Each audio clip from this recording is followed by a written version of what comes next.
শুভ সন্ধ্যা। Share বাজারের মূল খবর ডেইলি মার্কেট আপডেটে আপনাদের স্বাগতম। সূচক আজ গ্রিন জোনে রয়েছে এবং 20.33 পয়েন্ট বা 0.39% বৃদ্ধি পেয়ে 5,205 পয়েন্ট শেষ হয়েছে।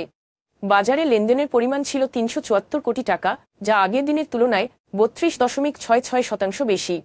খাদ্য ও আনুষঙ্গিক খাত থেকে British American Tobacco, Fine Foods Limited এবং Golden Harvest Agro Industries, telecommunication খাত থেকে বাংলাদেশ সাবমেরিন ক্যাবলস এবং রবি আজিয়াতা, ব্যাংকিং খাত থেকে পূবালী ব্যাংক, ইস্টার্ন ব্যাংক এবং সাউথ ইস্ট ব্যাংক আজ সূচকের বৃদ্ধিতে মূল ভূমিকা রাখে। খাতভিত্তিক লাভ লোকসানের হিসেব অনুযায়ী ট্যানারি খাতে আজ সর্বোচ্চ 1.75% এবং বীমা খাত থেকে দ্বিতীয় সর্বোচ্চ 1.34% মূল্য বৃদ্ধি পায়।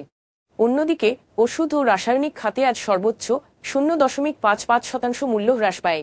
মূল্য বৃদ্ধি পাওয়া শীর্ষ 20-এ আজ শিল্প খাতে 4টি, এনবিএফআই এবং খাদ্য ও আনুষঙ্গিক উভয় দুটি খাতে 3টি করে কোম্পানি রয়েছে। লিগ্যাসি ফুটওয়্যার, মার্কেন্টাইল ইন্স্যুরেন্স এবং ফার কেমিক্যাল ইন্ডাস্ট্রিজ আজ সর্বোচ্চ লাভ করেছে। অন্যদিকে Renwick Jajneswar and company BD, Renata PLC এবং সান লাইফ ইন্স্যুরেন্স আজ সর্বোচ্চ মূল্য হারায়। তবে এই শেয়ারগুলোর কোনো মূল্য সংবেদনশীল তথ্য জানা যায়নি। গত 3 মাসের গড় লেনদেনের তুলনায় আজ মেঘনা কনডেন্স মিল্ক ইন্ডাস্ট্রিজ এবং ফার কেমিক্যাল ইন্ডাস্ট্রিজের লেনদেনের পরিমাণ উল্লেখযোগ্যভাবে বৃদ্ধি পেয়েছে। তবে এই শেয়ারগুলোর লেনদেন বৃদ্ধির স্বাভাবিক কোনো কারণ জানা যায়নি। আজকের শীর্ষ দুটি সংবাদ: বাংলাদেশের বাণিজ্যিক ব্যাংকগুলোতে ডলারের রিজার্ভ 5 মাসে 1.72 বিলিয়ন মার্কিন ডলার কমেছে, যা নভেম্বরে 4.38 বিলিয়ন ডলারে নেমে এসেছে, যা 44 মাসের মধ্যে সর্বনিম্ন। বিদেশি বকেয়া দ্রুত পরিশোধের জন্য কেন্দ্রীয় ব্যাংকের নির্দেশনা, রিজার্ভ বাড়ানোর জন্য ডলার কেনা এবং বাজারের কারসাজিকে ঘিরে কম নজরদারিকে বিশেষজ্ঞরা এই সংকটের জন্য দায়ী করেছেন। ডলারের দাম 120 টাকা থেকে 129 টাকায় উন্নীত হয়েছে। বিদেশি ঋণ পরিশোধের খরচ বেড়েছে। রেমিট্যান্স প্রবাহ এবং রপ্তানি আয় বাড়লেও ডলারের ঘাটতি অব্যাহত রয়েছে। বিশেষজ্ঞরা বাজারের চাপ কমাতে এবং বৈদেশিক মুদ্রার বাজারকে স্থিতিশীল রাখতে কৌশলের সাথে ডলার ক্রয় এবং বর্ধিত পরিশোধের সময়সীমার আহ্বান জানান।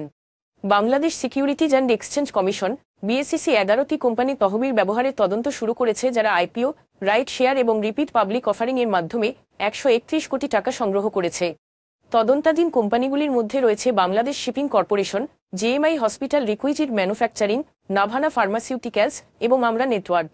বিএসইসি তহবিল অব্যবস্থাপনার অভিযোগগুলি খতিয়ে দেখতে 7 কার্যদিবসের মধ্যে রিপোর্ট সহ প্রসপেক্টাস নির্দেশিকাগুলির সাথে সামঞ্জস্য আছে কিনা তা নিশ্চিত করার জন্য প্যানেল গঠন করেছে। জুন পর্যন্ত এই কোম্পানিগুলি আনুমানিক 700 কোটি টাকা ব্যবহার করেছে, বাকিগুলি পর্যালোচনাধীন রয়েছে। তদন্তের লক্ষ্য পুঁজিবাজার তহবিল ব্যবহারের স্বচ্ছতা এবং জবাবদিহিতা নিশ্চিত করা। আজ এ পর্যন্তই। আগামীকাল আবার আসবো শেয়ার বাজারের নানা আপডেট নিয়ে। ধন্যবাদ।